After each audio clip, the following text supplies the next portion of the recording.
Okay.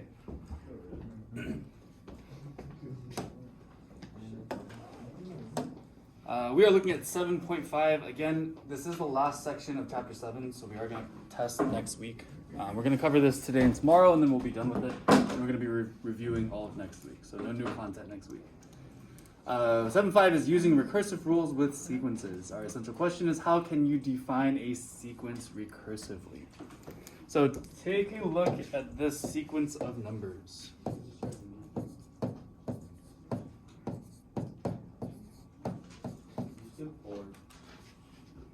What's happening here? Take a second to look at it. Try to analyze this and try to see if there is a pattern, if there is one at all. There's no pattern. Wait. Just a couple numbers.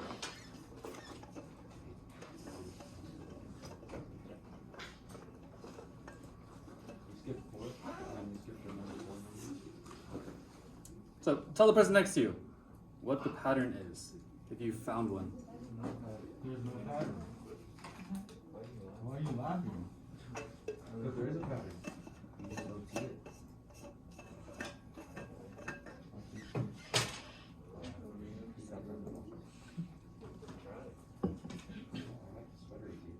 All right, any ideas? There's no pattern. Did anyone find anything? Like with the next number, it just adds from the previous number. Good. So we're adding the previous number. If I look at 1 and 2, if I add 1 and 2, that gives me 3, 3. 2 and 3 give me 5, 5. 5 and 8 give me 13. 13. Does that make sense? So if I take the two previous terms and add them together, it gives me the next term. Does that make sense? What this is called a recursive rule. Basically, what we've been working with so far have been explicit. And there's a difference between the two, and I'll explain them right now. Just a reminder of what our equations are. Our arithmetic sequence is an equals a1 plus n minus 1 times d. And our geometric is a1r n minus 1. So when we're looking at these explicit rules, these are kind of written with the position in mind, meaning that the position of the number is kind of the most important thing here. And if I plug in a number to this equation, it'll tell me what number, or if I plug in the position, it'll tell me what number it is. So the way that I can define this is it's a function, let's say, of the term's position.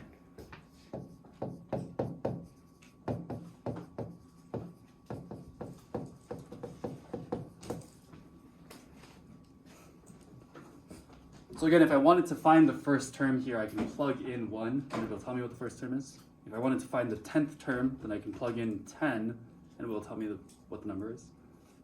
So the function is kind of written around the position. A recursive rule is different. The recursive rule kind of looks at something besides the position. It looks at the numbers before it. So we call this, this tells how an is related to a previous term. So in other words, we're looking at the term before to figure out what our next term will be. Does this make sense? Sort of, kind of, maybe a little bit.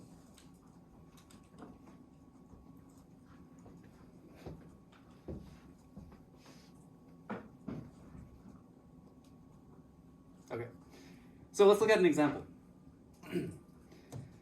We want to write the first 6 terms of the sequence using this recursive rule. This recursive rule looks really complicated because there's a lot of letters in it, but I promise you it's not that bad. Once we break down what each piece means, it's really simple actually.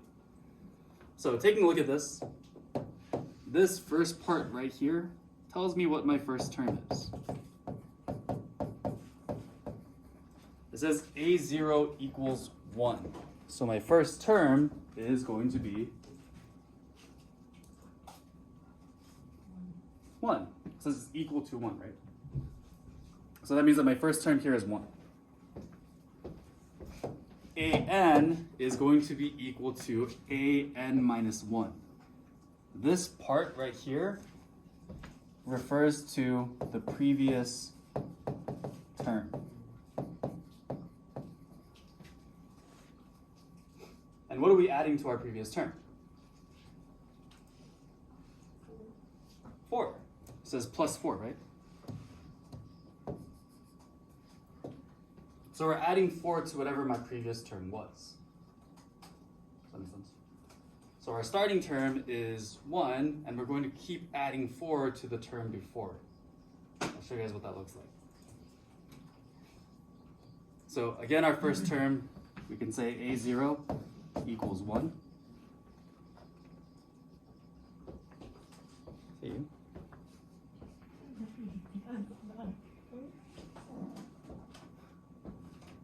You guys are weird.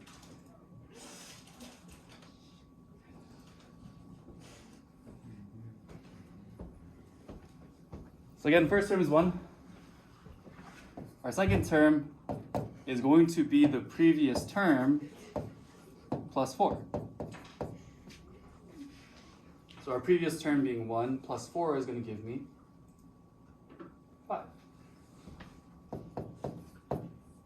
My next term will be, again, the previous term plus 4.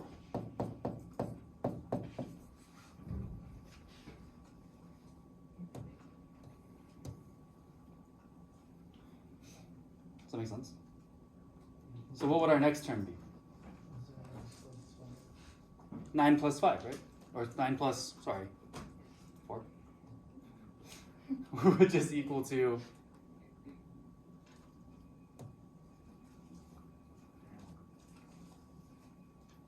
9 plus 4 is 13. And the next term would be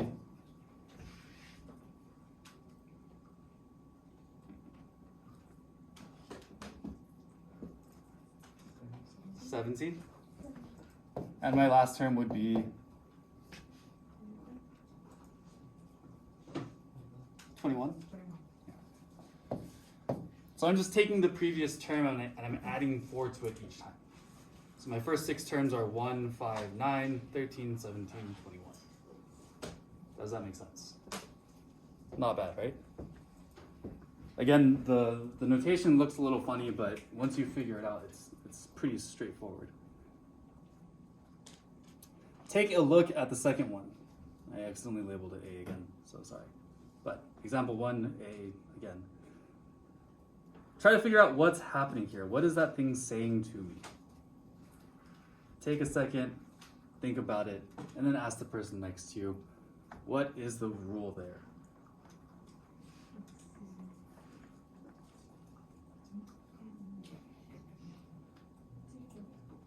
What is the rule?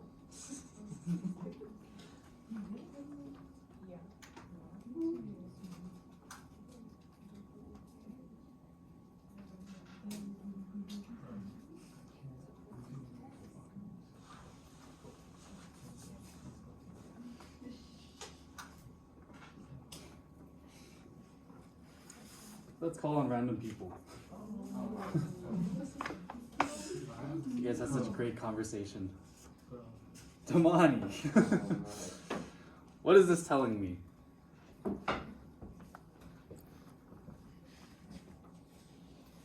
So this one here, this first bit tells me what my first term is, right? My first term is 1. So what is this telling me? First term is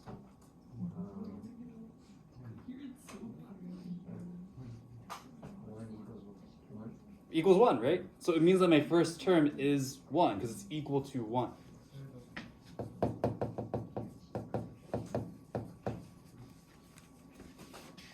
How about Mario? Yeah. When I say n minus 1, what is n minus 1 referring to?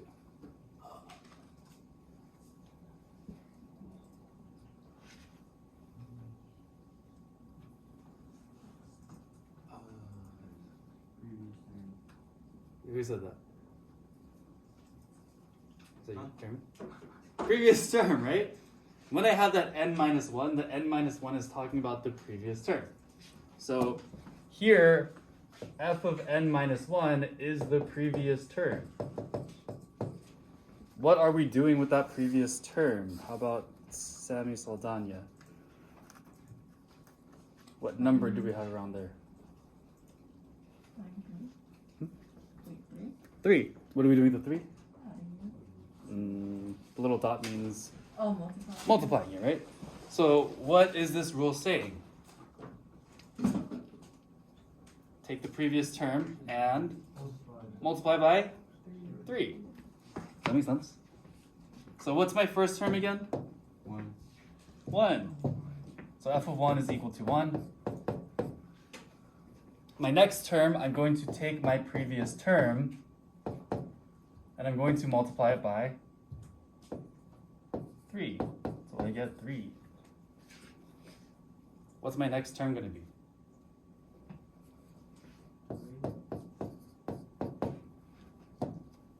Yeah, I'm going to take that previous term 3 and then do what with it? Multiply by 3. So that gives me 9. And if I keep following this pattern, what's my next number going to be? 27. And then 81. And finally,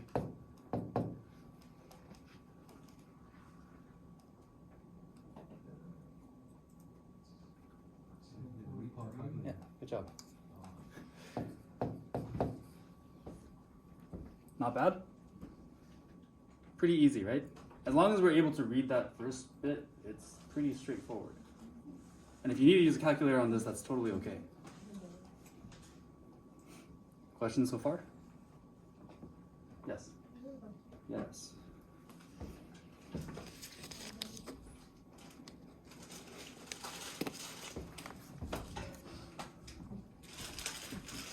All right.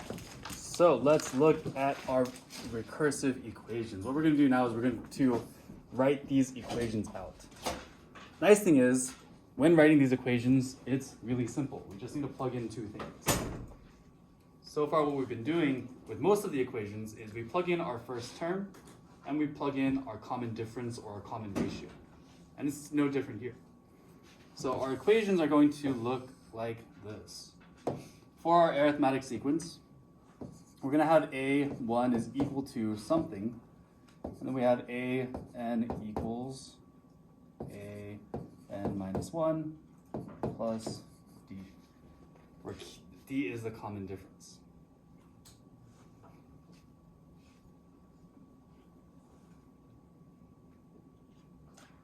So a lot of this is just notation and formatting, just writing this out in a certain way. The nice thing is the only thing we need to plug in is we need to plug in our first term and plug in our common difference. Everything else remains the same. So again, this whole thing is going to tell me what my first term is. And this refers to my previous term.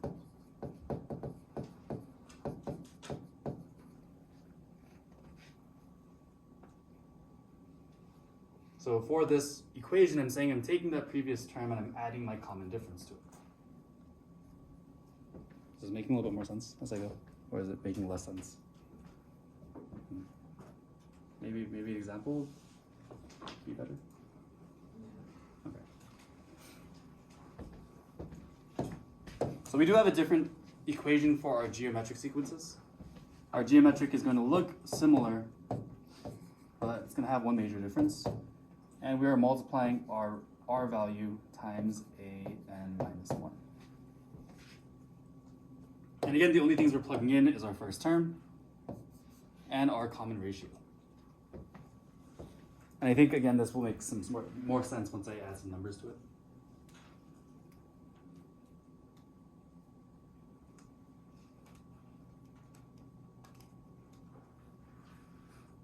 So give you guys some time to write that down. If you do have that copy down already, take a look at the next example and see if we can figure out what our pattern is there.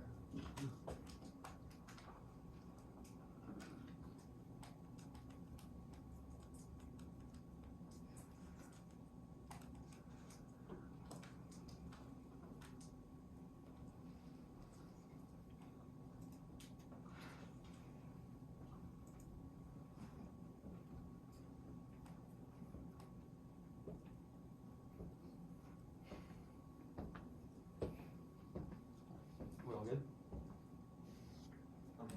Almost. If I zoom out, is that okay? If I do this, is that okay? Can we still see okay?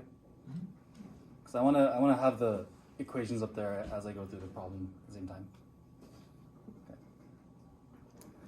Okay. So take a look at example 2. What is our pattern here? What's happening from one number to the next?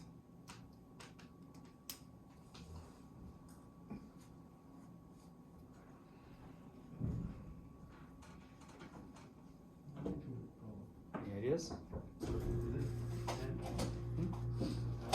Yeah, 10. What are we doing with 10? Keep adding 10, right?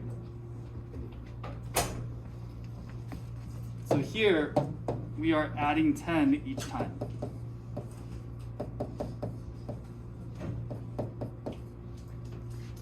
If we are adding the same number, is that arithmetic or geometric? Arithmetic, right? If I'm adding or subtracting, it's always going to be arithmetic, so I'm going to use this equation right here. So I'm just going to, it's fine, right? It sucks. It's fine. All right. So I'm going to be using this equation here. I want to figure out what is my first term and what is my common difference. What's my first term here? 3. We know that our first term is 3 because it's the first one in the sequence. And we just need to plug in these two terms into this equation. So we'll write this as A1 equals, my first term is 3,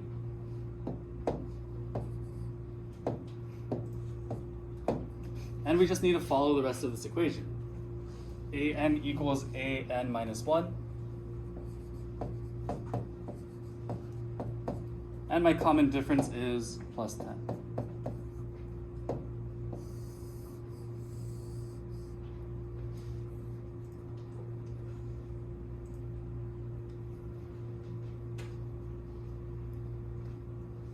that make sense? So we're just plugging in our first term and plugging in our common difference. Cool.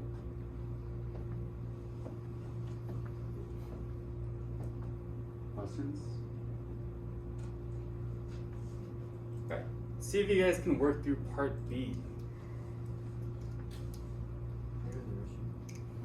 Careful though, make sure you are figuring out if this is arithmetic or geometric, because there are two different formulas here.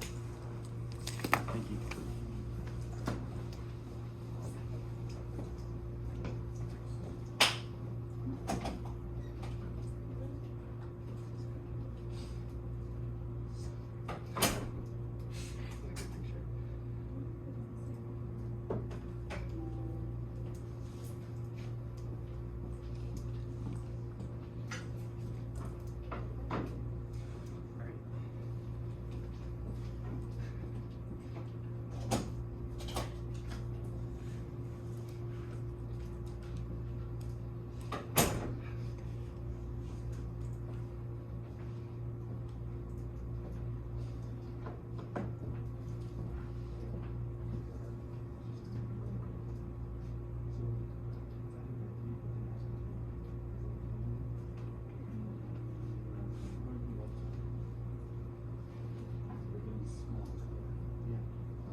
Alright, what's our pattern here?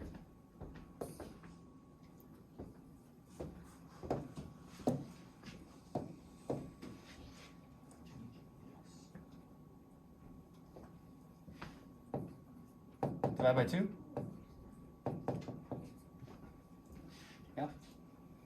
When I'm dividing by 2 though, if I want to write this in terms of multiplication, how do I write divide by 2 as multiplication? Multiply by 1/2. So divide by 2 is the same thing as multiply by 1/2. Remember that when we're dealing with geometric, we always want to multiply by a number. So we're going to be multiplied by 1/2. So my rate here, or my ratio here, is 1/2. So I have my common ratio. And what is my first term? 24. So now I can just plug these guys into this equation here. So I will say that A1 is equal to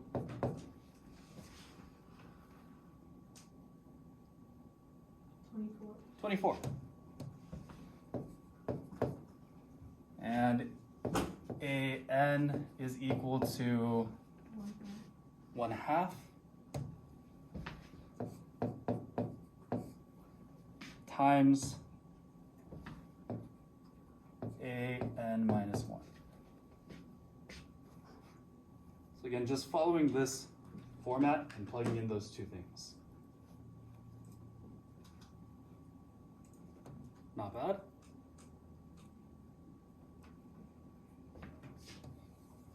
Cool. So this is our final answer. Any questions on this?